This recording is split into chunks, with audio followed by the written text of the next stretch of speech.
Crawford, and you said right. Yes. And then I said, and send those to his attorney.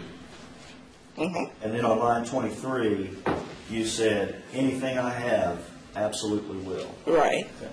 I took that to mean that if you could find that prescription, then you would have provided it to Mr. Freeman, and he would have provided it to me. Right. Well, unfortunately, I did not find the prescription, but like I said, Mr. Crawford did come in with one, and we do therapies whether someone has a script or not when they have a problem. And my records are my soap notes and my bill, which is what I sent. Okay. The prescription is not part of my record, is what he brought in and would have been part of his file. Unfortunately, I can't find it. I can go back and look if you need it and have it faxed to you. Well, that's what I had understood that you were going to do before. So that won't be necessary, but thank you.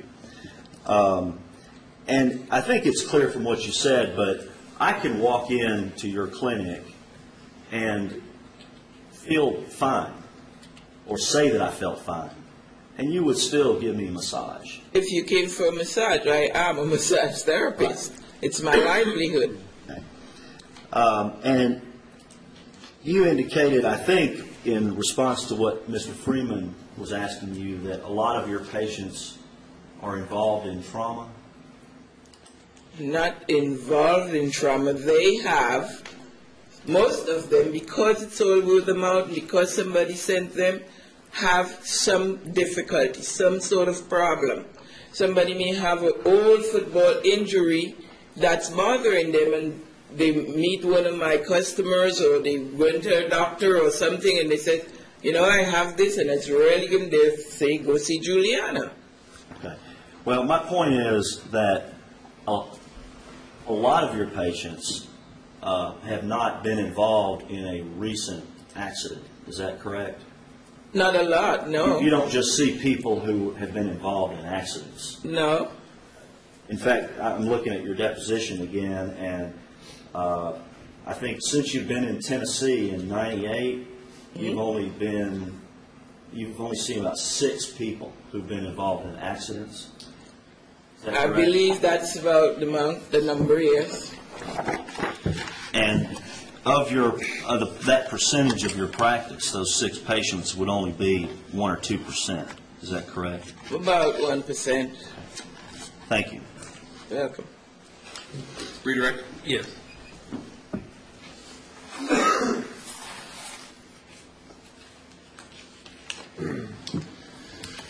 Ms. Troppin, does it really matter what brings the patient to you, whether it's a fall or a prior football injury or a car wreck?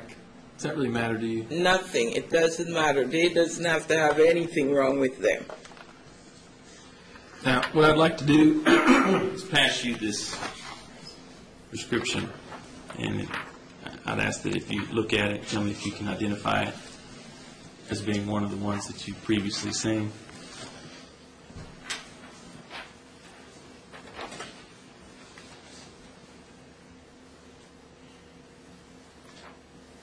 Yes, I've seen this one.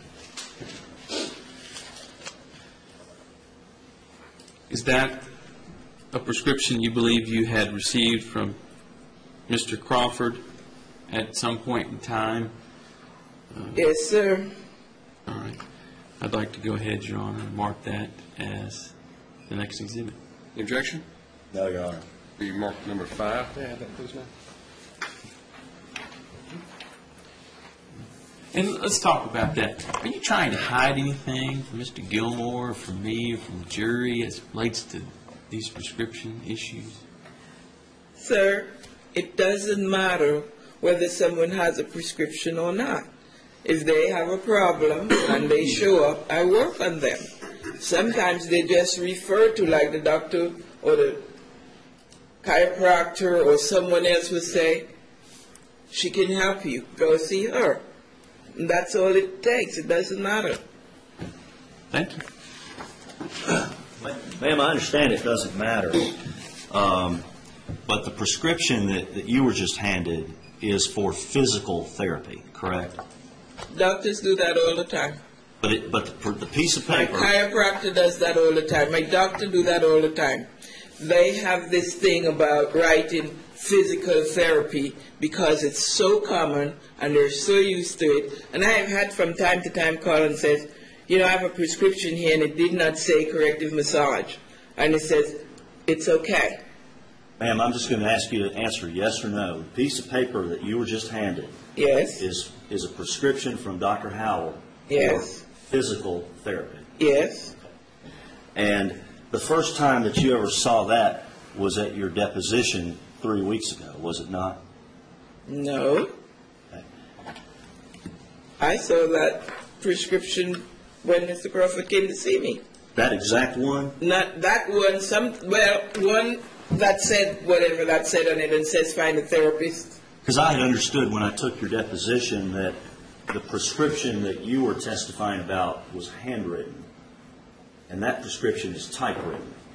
It's the same prescription whether it was typewritten or handwritten. There was handwriting on the prescription that I saw. Okay. And is there any handwriting on the prescription that Mr. Crawford? No, but I have seen this prescription before.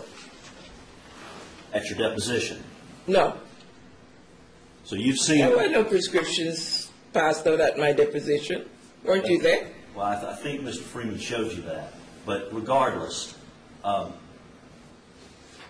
you've seen something, as I'm understanding your testimony, I've seen this before and it was not at the deposition. you've seen it before, but it had handwriting on it. Is that what you're saying? I might have seen more than one. And there is a difference, I think you've said, between physical therapy and massage therapy. Definitely. So- This is not unusual. And what, may I see that document, ma'am? I haven't had a chance to really. Here you go. Okay. Take that.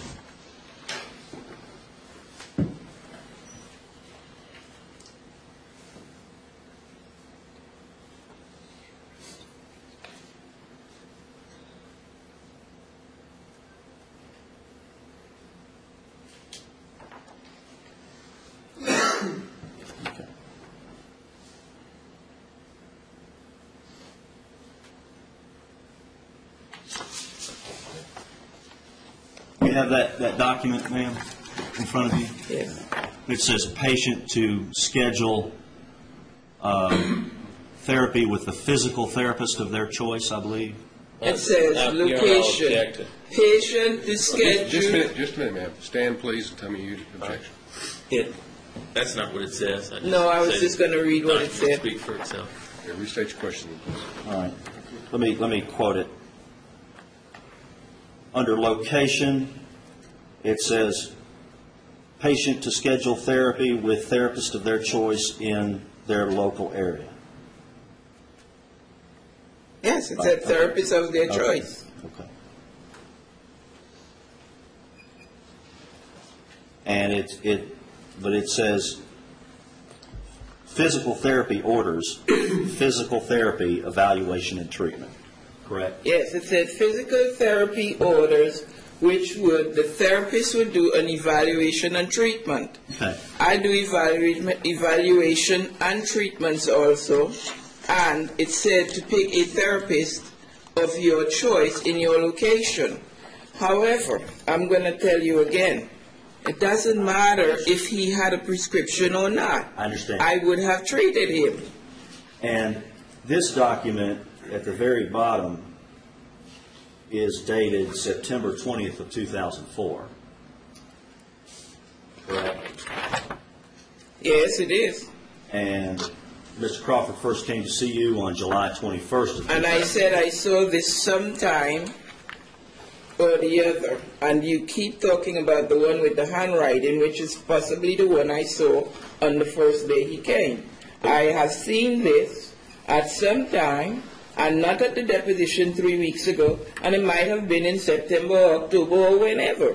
But we know, because this is September, that he didn't have it on the first visit in July. And I didn't say he had that on the first visit in July. That's all I had, Your Honor. Redirect? No, Your Honor. Thank Thank you. you very much, Mike. You are excused, but I have nothing to talk about. Thank you.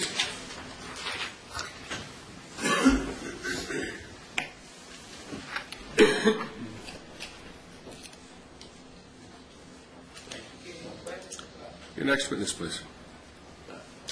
Need to see if he's outside. All right. Mr. Mitchell. David Mitchell. Mitchell.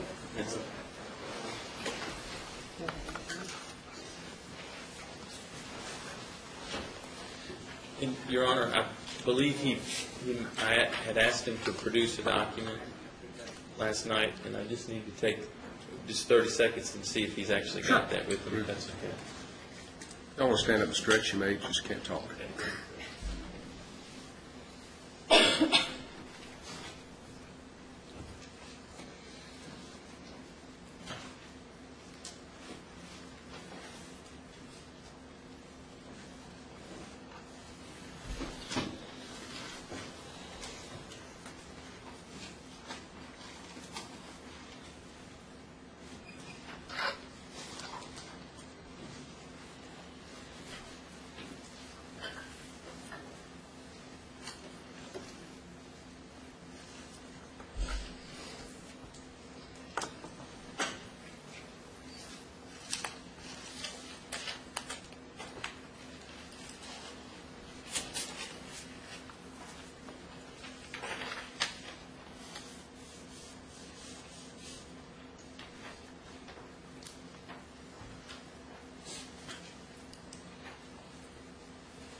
Step there and remain standing while I swear you in, please, sir. Raise your right hand, place left hand on the Bible. Do you solemnly swear or affirm that the testimony you're about to give in the cause pending is the truth, the whole truth, and nothing but the truth, so help you God? I do. Thank you, sir. Be seated. Good morning, Your Honor. This.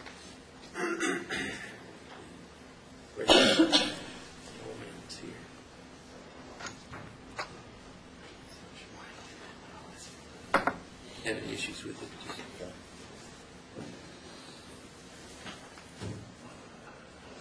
Sorry, Your Honor, I was trying to, after our discussion last night, I'm trying to get organized.